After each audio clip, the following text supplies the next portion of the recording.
People quickly realize that Front Row provides fertilizer sales and bulk powdered fertilizer, commercial discounts, and things like that. But they might not initially realize that we also provide robust support services, especially things like onboarding. Onboarding ends up being one of the most important services that we offer. Egan, you've got a lot of experience with onboarding commercial facilities.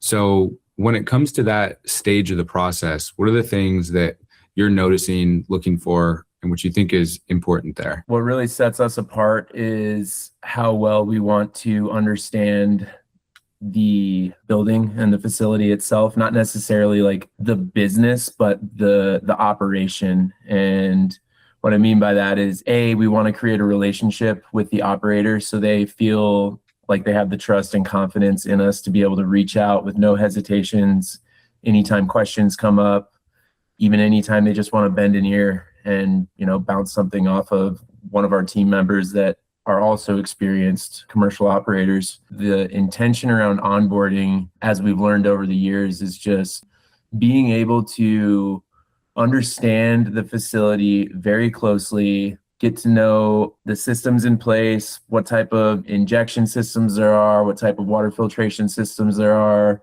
or not, and the staff's capabilities as well, and their understanding of fertilizers in general. It's really easy just to measure out liquids and not really understand what goes into those liquids, but you're just following a chart and it says to mix this many milliliters per gallon of this part and this part and this part, and here's your veg recipe. Obviously, we're mixing salts, so we want to help educate during the onboarding process so they feel confident in what they're doing, transitioning over to a salt line, potentially from liquids, and being the first type of fertilizer salts that they've ever mixed before. Other people have great experience mixing other salt lines, and they don't need quite as much understanding because they've gone through that chemistry educational period from transitioning to liquids to salts, understanding how impactful water temperature is for solutionizing, also understanding their water quality. So during that onboarding, obviously there's a pretty standard onboarding form just to understand the square footage of the facility, number of lights, number of rooms, systems in place. I would say most importantly is the water samples, and we send out a test kit that's pre-labeled. It's got very clear instructions on it for how to collect the water samples, where to collect them from, how to package them back up and seal them. And there's even a return label in the box. So you can receive the test kit, collect the samples, and in the same day have it back in the mail to get it back to our hydrology lab so we can do a full analysis of your incoming water, your post-treatment water, and then even a veg recipe or a flower recipe that's already in the building running. So we can look at the full elemental picture of what that water looks like, and then also bacteria and mold, specifically things that we know are going to cause problems with biofilm buildup, biological stuff in the lines down the road that's going to be a headache. They may already be dealing with this issue and they just are unaware that it's coming from their source water, or tanks that are going through RO water or having RO water fill these storage tanks, but maybe misunderstanding the fact that RO is like removing minerals and elements, but it's not sanitizing.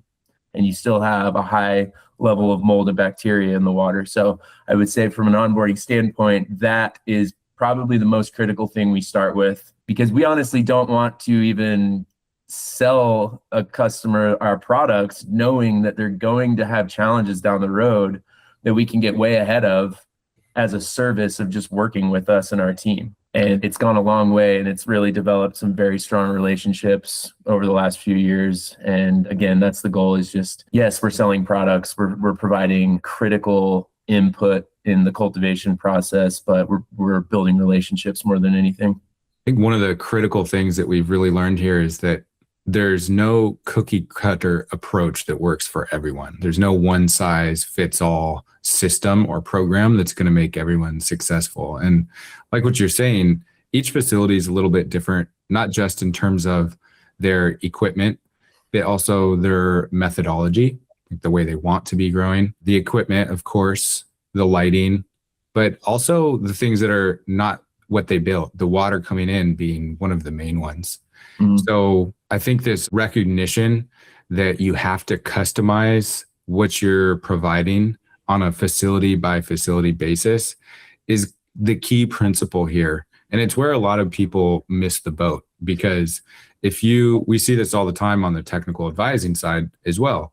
If you take a program that worked really well in one facility and then just try to copy and paste it into another facility, your results are not guaranteed. Things can go really badly. And that's because, like we talk about, and there's an entire section in our CEA course on matching and balancing. Every single input affects every single other input. And if you're not taking that into account when you're setting a facility up initially, then things aren't just going to work the way you want them to. So it does seem really important to customize what a facility is getting. Yeah. So we work with a range of types and sizes of facilities at the commercial level. You can give a couple of examples of different facilities and the methods or equipment that you see there. And then also give some examples of some of the common situations that you encounter during these commercial onboardings and what you like to do about them. Yeah, like you touched on, we service so many different ranges of facilities, from small commercial facilities to buildings with 4,000 or 5,000 lights inside, or greenhouses that are 20 acres under glass. And it's pretty incredible when you start going from one end of the spectrum to another. Obviously, the systems and human capital from the operators vary from the range of size of site. You might have a 20-acre greenhouse with somebody that's been running large ag nursery production for 25 years, and they're very well versed in the chemistry side of things. There's a gigantic Preva system in the building, and deionization systems and boilers and tanks that are in the ground, poured under concrete for capturing and refiltering fertilizer runoff to then reuse it to be a little bit more sustainable.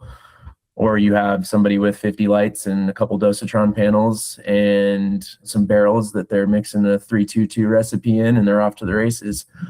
There is very common things we run in, though, on both sides of those, which is the water chemistry side and the sanitation approach to how they're maintaining a certain sanitation level of their water, no matter how big or how small. Pretty much the same approach. A lot of the times it's not happening on the small side or on the big side, and you have facilities that are going through problems, and they're going through fertilizer line, different fertilizer companies, and they're thinking that fertilizer is what's causing their clogs or their fallout or whatever it may be, but it's really just a water chemistry situation that needs attention. And what we find interesting is we immediately provide the attention towards those things during that onboarding period, no matter how big or how small. And a lot of these moments are like these aha moments, like the operators haven't necessarily got that service from other fertilizer groups, right? Not naming anybody, but just in general, a lot of companies don't work directly with a technical advisor or a support rep, and they just go online and order their products, and they get delivered, and they're off to the races, and they think they understand it. And maybe they do, maybe they don't, but that's how they operate. And the aha moment is, wow, like I could have probably fixed these issues with some simple water sanitation years ago or months ago. And Front Row has really come out and understood that this is what we deal with all day long. Selling the fertilizer is actually the easy part. It's getting the facilities understanding of the whole big picture on the water chemistry side before we even get started on the fertilizer. So a lot of the times we'll come into facilities and we'll do our assessment. We like to obviously meet the people we're working with, start establishing those relationships, and we'll see a spotless facility with amazing water sanitation approaches already in place, similar or exactly like we would recommend. And there's really not much heavy lifting. We can get an ATP meter out, we can swab the inside of tanks, we can poke it inside of lines and really see what the bacterial energy looks like and what types of problems could be caused. And really there's not much heavy lifting there, right? There's already a good team, they're well versed, they understand it. They're just looking for a better profile. Here we are, let's go. We'll still do the water samples. We'll want to build the profile on our side and get a baseline understanding of the water chemistry in the building. But it's nice when those results come back and it's like super clean water from a mineral standpoint and elemental standpoint, and bacteria free, versus going to facilities that have been struggling, right? Whether it's high turnover and new operators coming in every year or every few months. I mean, unfortunately, this industry, it happens. There's operators that stick with the same company for years and years, and they build a really good world-class team, and they have a really great product coming out of the building, well-recognized brands in the states that they operate in.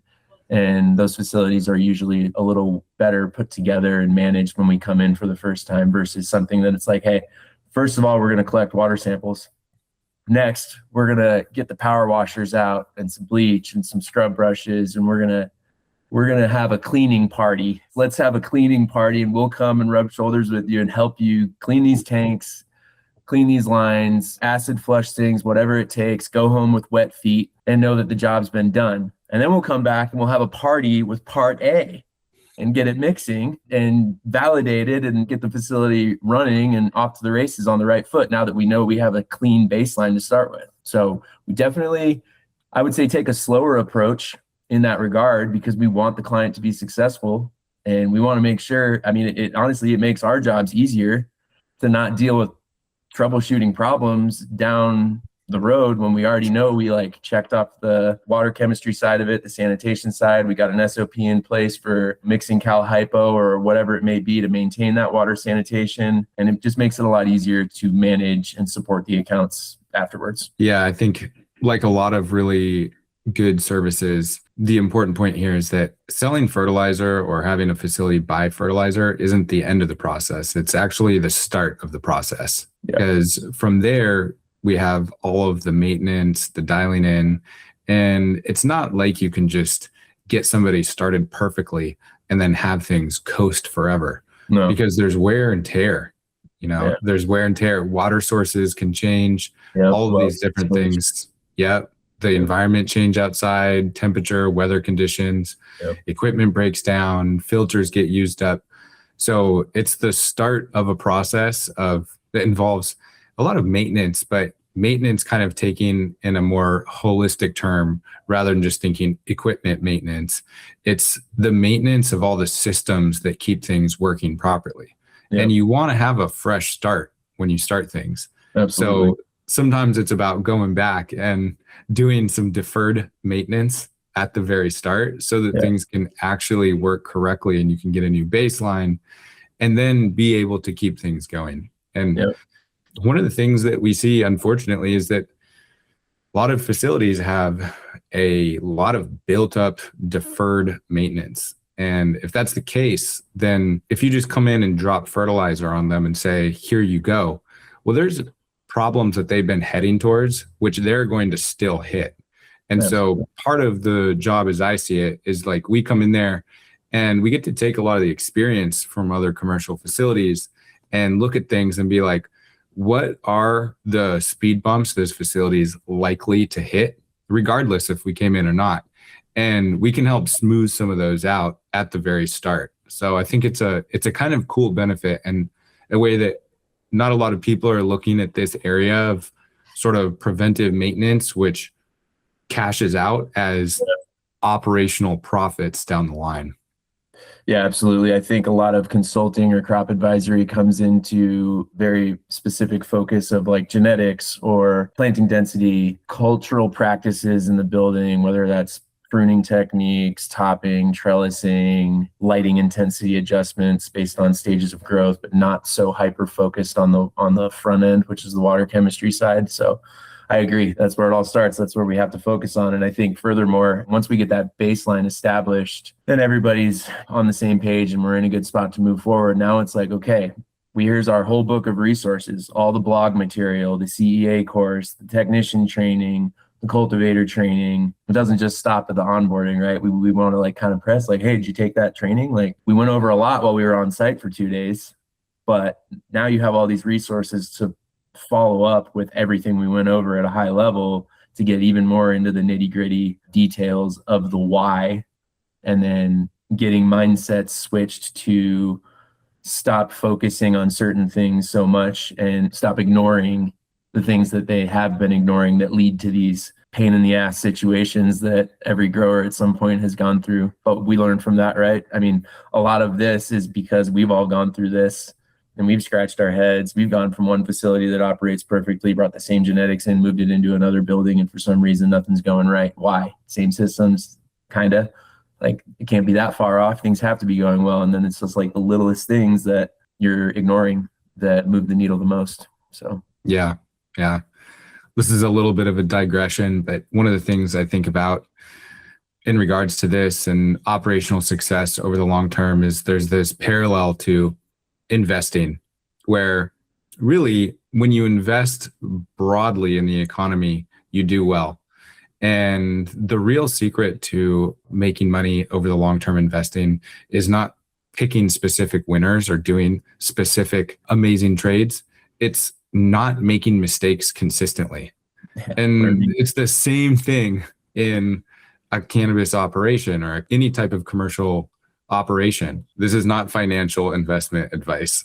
This is mental and brain power advice. That's right.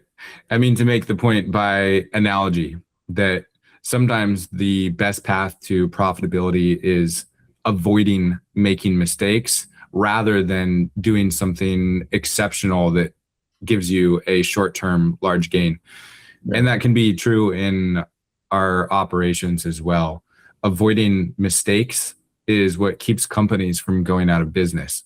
You know, bankruptcy can come from sometimes just like a handful of crop loss across a whole facility on a couple of runs, which could be due to maintenance issues sometimes. So I kind of view that as one of the responsibilities when we look at a facility is to look out for these things where there's avoidable mistakes coming down the line that could really impact somebody's profitability and try to get out in front of it. So like we were talking about, they have a bit of like a fresh start or a clean slate for moving forward. Yeah, the novelty maintenance and preventative maintenance on whether it's lighting or mechanical systems or specifically irrigation systems, the better you do on the front end at managing them and getting a program in place for that maintenance, the less money you'll spend long-term based on ignoring that maintenance across the facility and then everything breaking all at once and constantly breaking, and every week it's a new fire when you're just constantly chasing it and it takes you a year to crawl out of this hole that you didn't realize you were falling into. If you're hearing this and think that this sort of onboarding would be useful for your facility, you can go and fill out the commercial application on our website anytime and somebody will get in touch with you.